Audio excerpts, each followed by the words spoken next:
আর কদিন পরে তো রমজান, রোজা থাকতে হবে, রোজা থাকলেই তো আমার রোগ কাটে। কেন রে? রমজান তো খুশির মাস, বই পর কি আছে? সামনে শীতের মাস, তারপরে সারাদিনের কাজ। আমার মনে হয় এইবার আর রোজা রাখা সম্ভব হবে না রে। আরে না রে দোস্ত, ভয় পাওয়া হচ্ছে শয়তানের কুমন্ত্রণা। আল্লাহ তার বান্দারে সূর্যের চাইতে বেশি কষ্ট দেয় না। কিন্তু যদি আমার মাথা ঘুরে, শরীর দুর্বল হয়ে যায়, তখন কি করবানি? আরে না, রোজা একবার থাক, দেখবি আল্লাহ শক্তি দিয়ে দেশে রোজা থাকার। তখন আর মাথা ঘুরবে না, শরীর দুর্বল হবে না। আর তুই কি জানিস, খালি না খেয়ে থাকার নাম কিন্তু রোজা না। রোজা হচ্ছে তোমার মনকে পরিষ্কার রাখা, তোমার চোখকে গুনাহ থেকে বাঁচানো, তোমার জিহ্বাকে মিথ্যা থেকে বাঁচানো।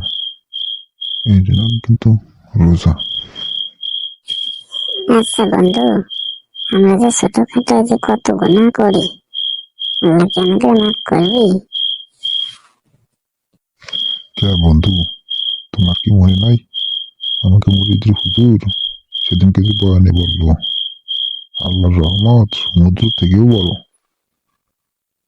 কোন এক হাদিসের কথা বললো যে হযরত মুহাম্মদ সাল্লাল্লাহু আলাইহি ওয়াসাল্লাম বলেছেন যে, যে ব্যক্তি ঈমান আর সওয়াবের আশায় রোজা রাখে, তার আগের সব গুনাহ নাকি মাফ হয়ে যায়।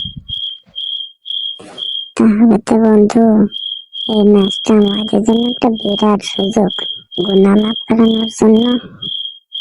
ঠিক বলছো বন্ধু, ঠিক তাই। আবার হয়তো এটাই আমাদের জীবনের শেষ রমজানও হতে পারে। তাই এই রমজানে এই রোজা রেখে আল্লাহর কাছে সব গুনার মাপ চাইতে হবে।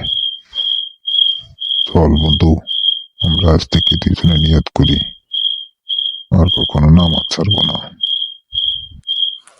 হ্যাঁ বন্ধু, রোজা ছাড়বো না, অযথা মিথ্যা গালাগালি করবো না, অসৎ পথে যাবো না, ইনশাল্লাহ বন্ধু।